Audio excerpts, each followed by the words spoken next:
An open letter to victims of my gossip. Dear friends who left the room at just the wrong moment, who changed over the summer, who made mistakes I deemed unforgivable, or who just post too much on Facebook.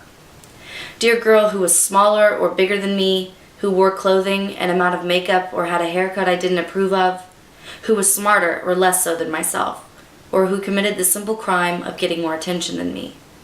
Dear boy I dismissed as unworthy or pathetic, who I pitied rather than sympathized with, who rejected my advances or affection to my own humiliation, or who didn't fit into the proverbial box that made me most comfortable.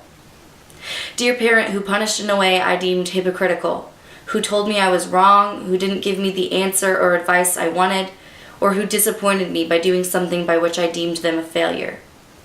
Dear teacher who didn't give me the grade I wanted, preacher whose sermon wasn't exactly to my liking, driver who passed me up on the highway, wait person who gave me bad service or maybe just annoyed me. In short, dear most people I've come into contact with during my existence on this earth. I'm writing you to say that I'm sorry, to apologize for all the times that I have used your life as a spectacle, capitalized on your condition for the purpose of elevating my own, and for all of the times that I have exploited our relationship in order to maintain mine with others. I have critiqued you for things about which I knew nothing of the context.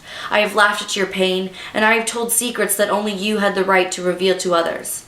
I have twisted truths for the sake of making you out to be more mockable than myself.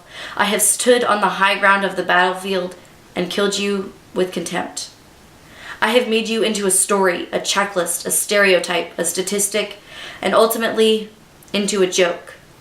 I have dehumanized you in every way possible to make committing my crimes against you more bearable on my part.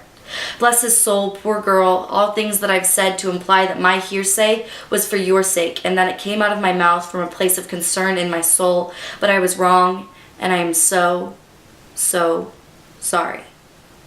I was not being the bigger person because you were in no way being the smaller one.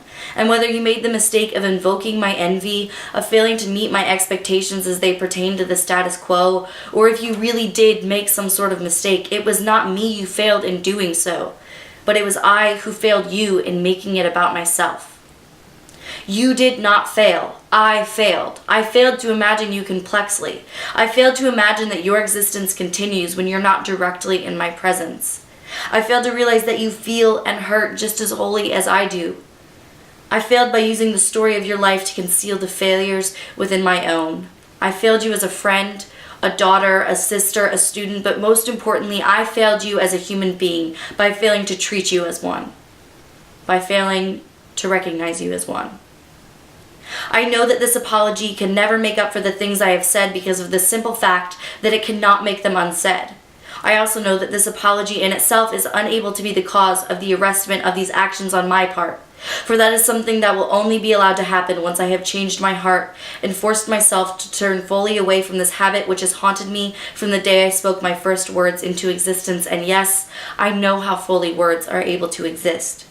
I know that they can cut like knives, begin or end strife, bring together or tear people apart.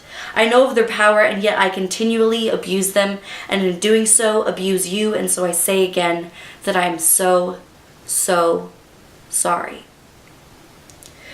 And if you're hearing this letter, I hope with all of my heart that it doesn't apply to you, but I know deep down that it probably does, and that knowledge is more than a little terrifying.